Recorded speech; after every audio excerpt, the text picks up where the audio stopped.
Kita mengharapkan adanya sebuah badan penyelenggara itu yang kompeten dan independen. Jadi kadang-kadang antara Bawaslu dengan KPU justru terjadi kompromi, tidak terjadi saling check and balance. Terjadi kanibalisme politik dalam sistem pemilu kemarin, utamanya dalam pemilu legislatif. Bukan hanya persaingan antara partai, tetapi di dalam internal partai juga terjadi kanibalisme. Dan senjata yang digunakan, kita tidak perlu malu-malu untuk saling memangsa, itu adalah praktek-praktek money politik.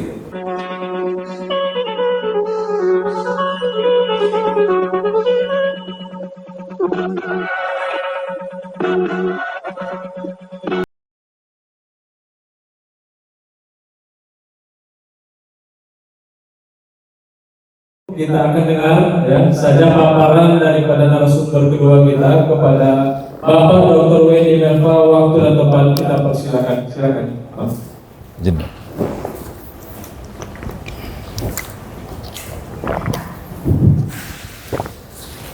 Bismillahirrahmanirrahim. Assalamualaikum warahmatullahi wabarakatuh. Salam.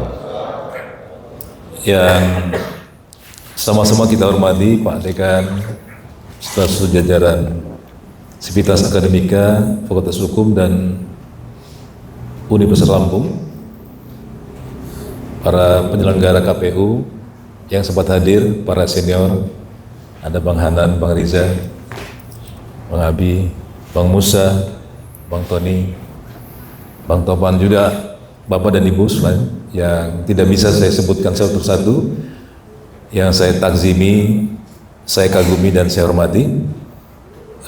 Alhamdulillah pada kesempatan yang baik ini, atas prakarsa Hukum Tata Negara Fakultas Hukum Universitas Lampung, kita bisa duduk bersama dalam satu forum dalam rangka melanjutkan dialektika bangsa ini sebagai bagian daripada dialektika bangsa untuk merumuskan dan menghadirkan satu format sistem politik yang tentu kita asumsikan akan lebih baik dibandingkan dengan sistem politik yang ada sekarang ini. Menurut persepsi publik, saya mengambil data secara kualitatif.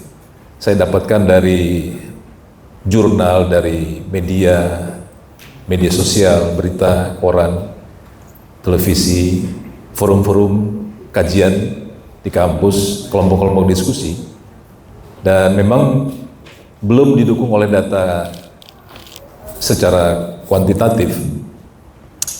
Persepsi publik terhadap pemilu itu bukan hanya pada proses penyelenggaraannya, tapi juga sudah bergeser kepada produk atau hasil pemilu. Dan ini tervisualisasikan dari bukan hanya kinerjitasnya, sudah bergeser juga kepada perilaku personalnya. Meskipun ini belum bisa dikatakan sebagai perilaku yang melembaga, karena juga masih banyak anggota DPR kita yang cukup baik, produktif, dan kinerjanya baik, salah satunya Bang Duli kan. Tetapi persepsi publik ini dilakukan oleh oknum-oknum, terutama puncaknya dengan peristiwa di penghujung Agustus kemarin. Ini seolah-olah perilaku-perilaku ini menjadi sebuah perilaku yang melembaga. Nah, karena hasil pemilunya seperti ini, maka persepsi publik juga mempersoalkan penyelenggaraan pemilunya. Nah, tentu kita ambil sisi positifnya bahwa ini adalah satu pintu masuk untuk kita lebih menukilkan akan perlu dan dibutuhkannya sebuah perbaikan sistem politik. Kalau kita melihat rekam jejak menurut Bang Doli dan teman-teman dari Komisi 2 bahwa perbaikan sistem politik ini kan sudah teragenda 6 tahun ini belakangan ini ya 6 tahun belakangan ini, dan semakin mengerucut, semakin mendesak dengan hasil daripada pemilu 2024 yang lalu. Yang tadi kalau Bang Doli bilang seolah-olah ada diskoneksi antara rakyat sebagai pemilih dengan lembaga-lembaga penyelenggara kekuasaan pemerintahan hasil daripada pemilu. Dalam hal ini khususnya DPR. Tentu ini adalah sebuah persoalan bangsa ini,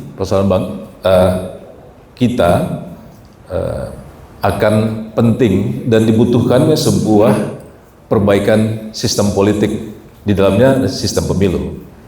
Nah, kalau tadi Bang Doli menyoroti tentang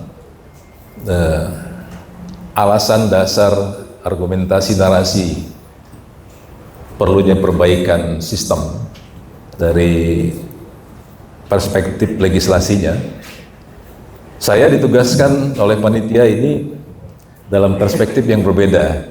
Ini sebagaimana tadi disampaikan oleh moderator, ada 3 hal utamanya berkaitan dengan soal bagaimana persepsi atau sikap civil society dalam rangka memandang pemilu, dan juga bagaimana tata kelola penyelenggaraan pemilu. Nah, di dalamnya ini kita mencoba untuk membangun sebuah narasi yang menghantarkan tentang persepsi publik idealnya seperti apa. Nah, kalau nanti di dalamnya ada hal-hal yang sedikit memberikan masukan kepada para penyelenggara pemilu, ya kita pahami untuk dimaklumi bahwa ini adalah sebuah forum akademik, gitu ya, bukan untuk menjudge para penyelenggara pemilu. Tadi sebagaimana disampaikan Pak Dekan bahwa kita membutuhkan sebuah kesamaan pandang untuk bisa melihat persoalan ini adalah sebuah kebutuhan bangsa. Saya ini masuk dari fungsi masyarakat sipil pada proses demokrasi. Di dalamnya ada advokasi. Nah, ini advokasi ini menjadi sebuah media bagi kekuatan masyarakat sipil. Masyarakat sipil itu kaum menengah, kaum terpelajar, kaum kampus, termasuk para mahasiswa, untuk bisa hadir menguatkan dan mewakili aspirasi publik. Jadi karena kita yang bersentuhan dengan bersosialisasi dengan publik hari-harinya, maka masyarakat sipil inilah yang kemudian menjadi representasi untuk bisa menguatkan aspirasi publik. Yang kedua, bagaimana fungsinya untuk bisa memperkuat empowerment, hadirnya sebuah partisipasi publik. Jadi kalau tadi mewakili aspirasi, ini kita berupaya untuk bagaimana bisa memperkuat hadirnya sebuah partisipasi publik supaya memunculkan sebuah proses politik itu adalah bagian daripada keinginan publik. Kalau partisipasinya meningkat, itu berarti masyarakat tertarik, masyarakat menginginkan. Begitu juga sebaliknya, kalau ternyata partisipasinya melemah, jangan-jangan pemilu itu bukan lagi menjadi suatu kebutuhan. Dan kita melihat, kalau nggak salah ini ada KPU dan Bawaslu, partisipasi publik kemarin agak menurun di pilkada ya. Nah, gitu. Yang berikutnya adalah fungsinya adalah bagaimana hadirnya masyarakat sipil itu bisa menjadi sebagai sebuah social control yang bisa melakukan check and balances terhadap seluruh penyelenggara pemilu dan stakeholder yang terlibat di dalam penyelenggaraan pemilu. Ini kan kita mengharapkan sebuah persepsi yang ideal. Berikutnya adalah menghadirkan budaya politik demokratis, yaitu masyarakat sipil bisa membangun komunikasi, pendidikan, dan toleransi. Hadirnya lembaga-lembaga sebagai penyelenggara pemilu, justru yang menjadi tantangannya adalah bagaimana pelembagaan nilai-nilai demokrasi yang transparan dan edukatif terhadap lembaga-lembaga penyelenggara pemilu itu sendiri. Karena ini kenapa saya katakan sebagai sebuah tantangan, sebuah kejujuran akademik harus kita tampilkan di forum ini, bahwa ternyata juga para katakanlah pelaku yang tidak aware dengan proses-proses demokrasi itu juga ternyata dimainkan oleh para pelaksana penyelenggara pemilu. Nanti kita lihat contohnya apa. Pemilu dipersepsikan sebagai media bagi rakyat untuk mewujudkan kedaulatannya. Di sisi lain, pemilu itu melahirkan pemimpin yang berintegritas, kompeten, membawa kemajuan bagi rakyat. Nah, jadi dalam konteks hari ini, Bang Doli kebetulan secara bersamaan di GSG sana itu ada Pak AHY, ya, yang juga Ketua Umum Demokrat ya. Beliau mengangkat tema soal kepemimpinan. Nah, jadi semalam dalam bahasa bercanda kita melihat bahwa ada kawan, wah kita besok forumnya berbeda dan bersaingan. Oh enggak, kita dalam satu payung ini semua akan bicara soal, kalau di sana temanya pemimpinan, di sini temanya yang melahirkan pemimpin. Jadi lebih tinggi sedikit daripada forum di sana. Iya, lebih tinggi sedikit lah. Tapi kalau tinggi fisiknya, AHY lebih tinggi. Nah, dari kedua fungsi ini, pemilu ini diharapkan menghadirkan sebuah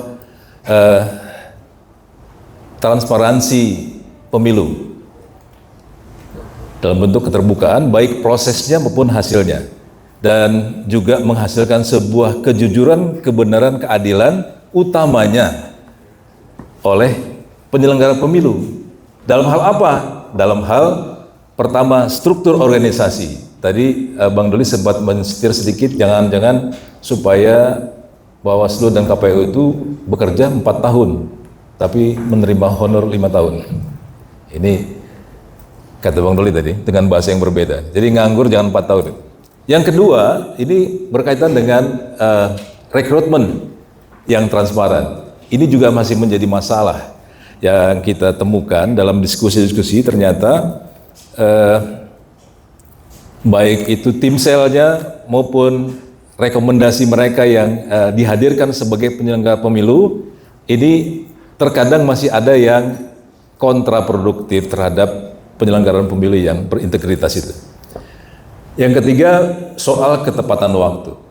Berikutnya, tantangan kita menghadirkan pemilu yang berintegritas itu, pertama tentu bagaimana kita menghadirkan sebuah substansi hukum. Nah, ini agendanya adalah perbaikan sistem politik ini diawali atau pintu masuknya dengan perbaikan undang-undang, ya, Bang Doli ya. Undang-undang yang sudah terus susun diagendakan pada program legislasi nasional. Itu dari sekian banyak ternyata hanya undang-undang pemilu yang dicantumkan. Padahal tadi sebagaimana diuraikan Bang Doli bahwa kalau kita berbicara sistem politik, paling tidak ada 3 hal undang-undang yang harus diperbaiki dalam satu paket supaya terjaga koherensinya, yaitu undang-undang pemilu, undang-undang partai politik itu sendiri, dan undang-undang pilkada. Tapi kemudian undang-undang pilkada karena sudah masuk dalam rezim pemilu, bisa disatukan sehingga dibutuhkan perbaikan sistem politik yang subnya itu perbaikan undang-undang partai politik. Nah, apakah ini juga nanti akan menjadi sebuah rangkaian perbaikan sistem politik yang menjadi satu dengan undang-undang pemilu? Nanti kita akan coba tanyakan dengan Bang Doli sebagai pemeran utamanya di sini. Yang berikutnya adalah kita mengharapkan adanya sebuah badan penyelenggara itu yang kompeten dan independen. Ini kadang-kadang antara Bawaslu dengan KPU justru terjadi kompromi, tidak terjadi saling check and balance.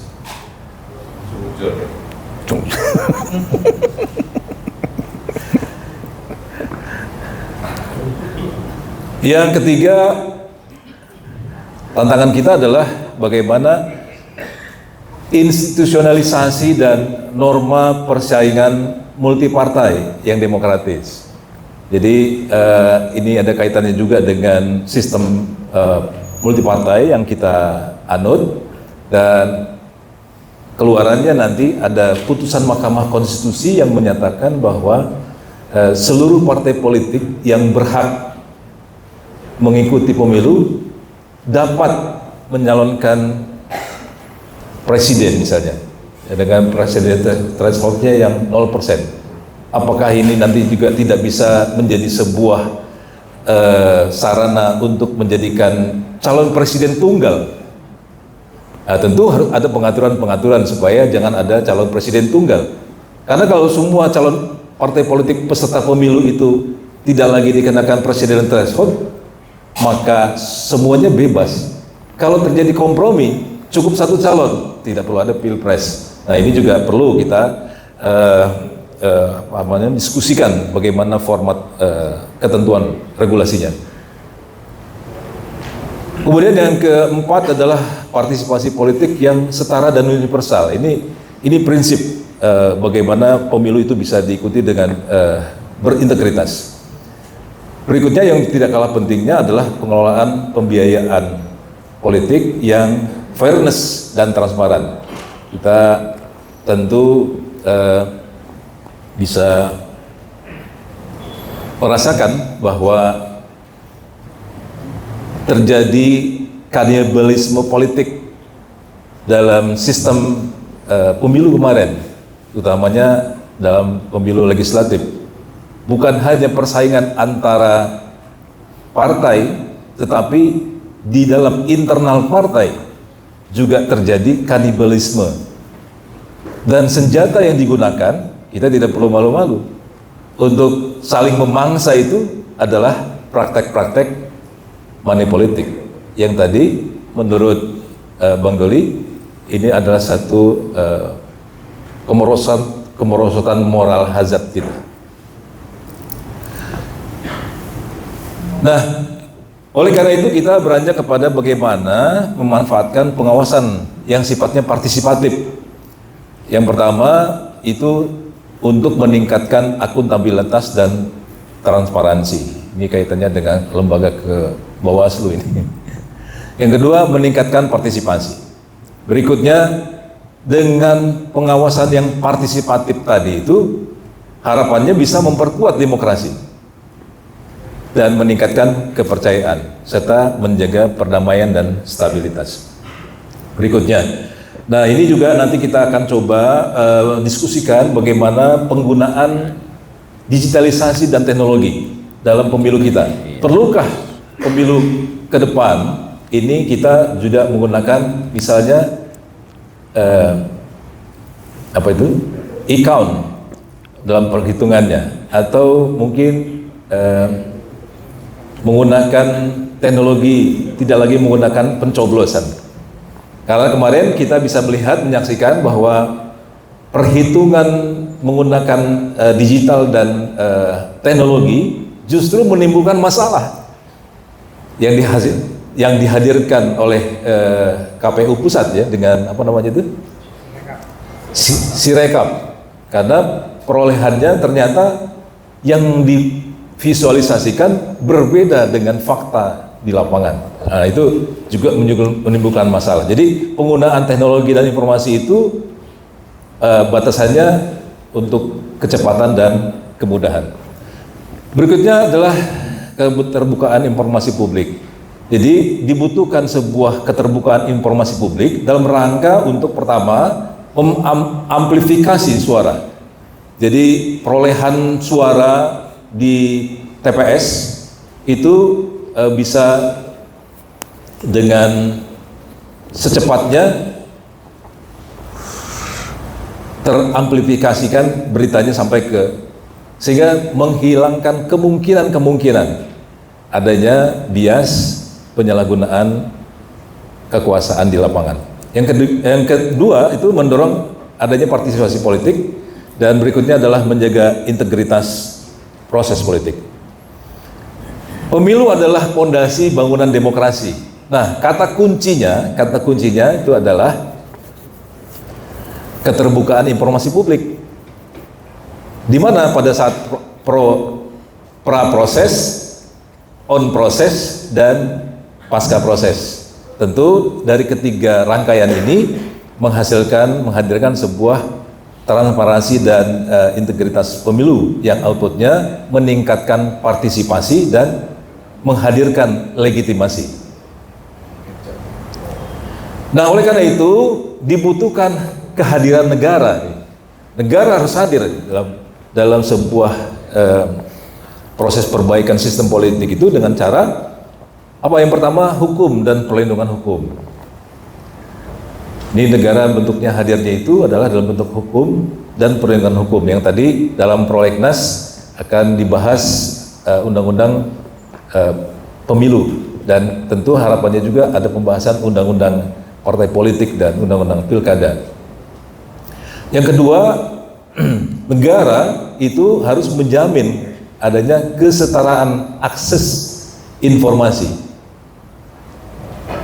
Negara juga menyiapkan sebuah portal informasi publik, dan kemudian tidak kalah pentingnya adalah kemitraan media, serta perlindungan hukum dan jaminan keamanan pelaporan informasi. Jadi kalau ada warga masyarakat sipil itu memberikan laporan, negara harus hadir untuk memberikan jaminan perlindungan hukumnya.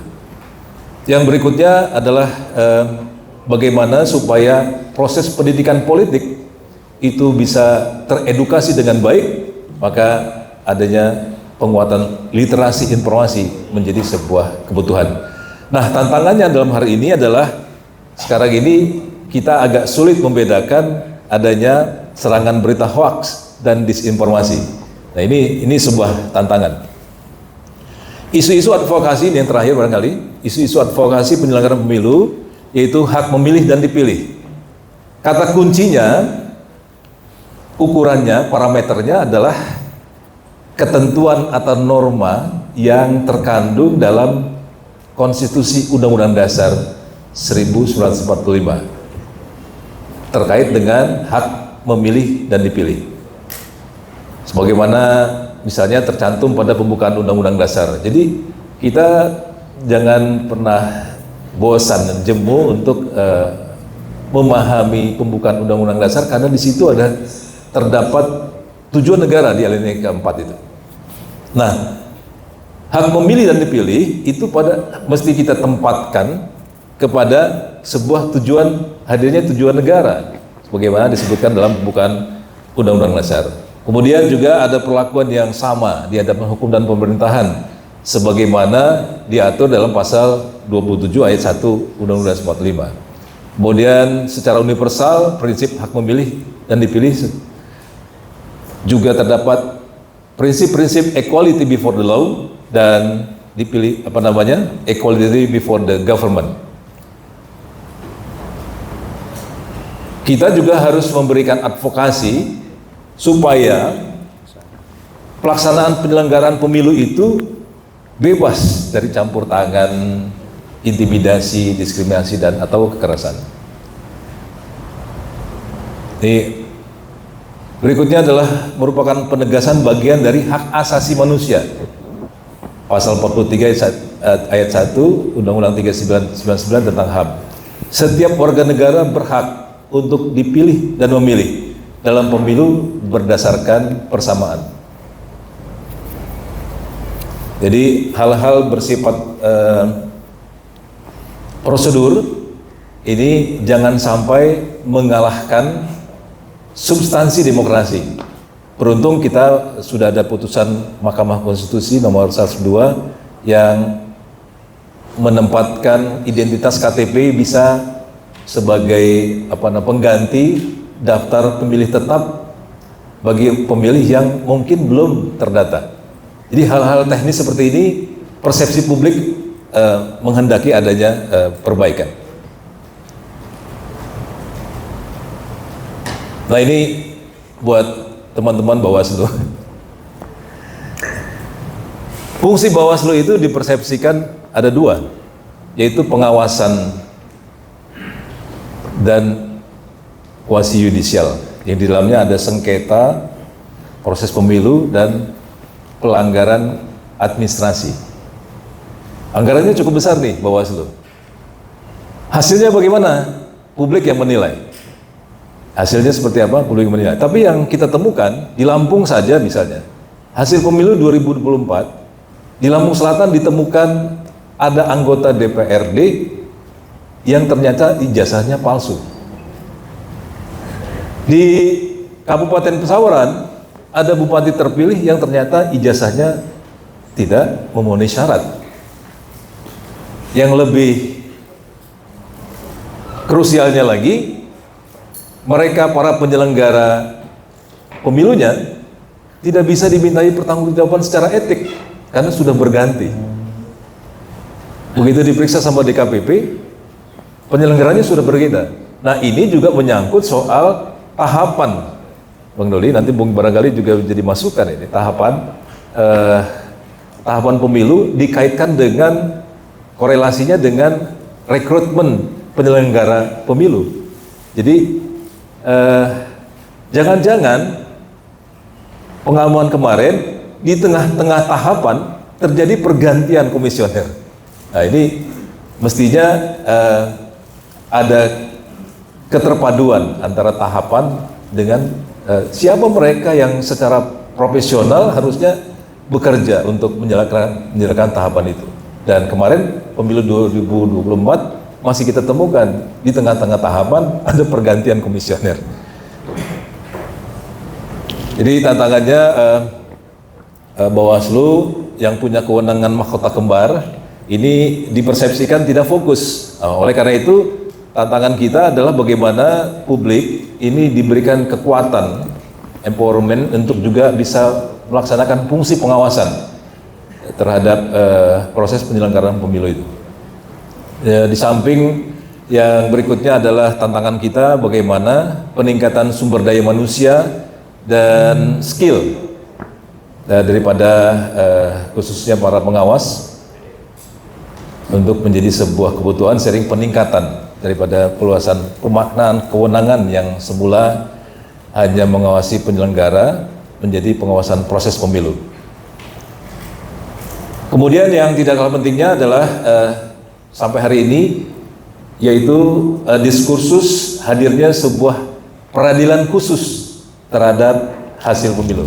Jadi diskursus peradilan khusus pemilu. Demikian saya kira beberapa hal yang bisa saya sampaikan pada sebagai pengantar diskusi pada siang hari ini. Lebih baik kurang saya mohon maaf. Assalamualaikum warahmatullahi wabarakatuh. Salam. Barangkali yang terakhir akan ditambahkan oleh Pak Wadi sekaligus memberikan closing ya untuk seluruh narasumber. Kata air Ini praksi. mahasiswa ini sudah Ya, terima kasih. Saya sudah gelisah Bang. berusaha untuk melengkapi Iya, supaya wacana dialektika yang berkembang pada forum ini semakin kita perkaya. Yang pertama, karena pemilu itu bersentuhan dengan 3 pilar, yaitu pemilih, yang dipilih, dan penyelenggara. Yang dipilih itu adalah partai politik. Maka menurut hemat saya, pembahasan terhadap sistem hukum, sistem politik yang diawali dengan pembahasan sistem hukumnya, undang-undangnya, ini dibahas secara serentak dengan kodifikasi hukum supaya terjaga relevansi dan kohensinya antara ketiga pilar ini.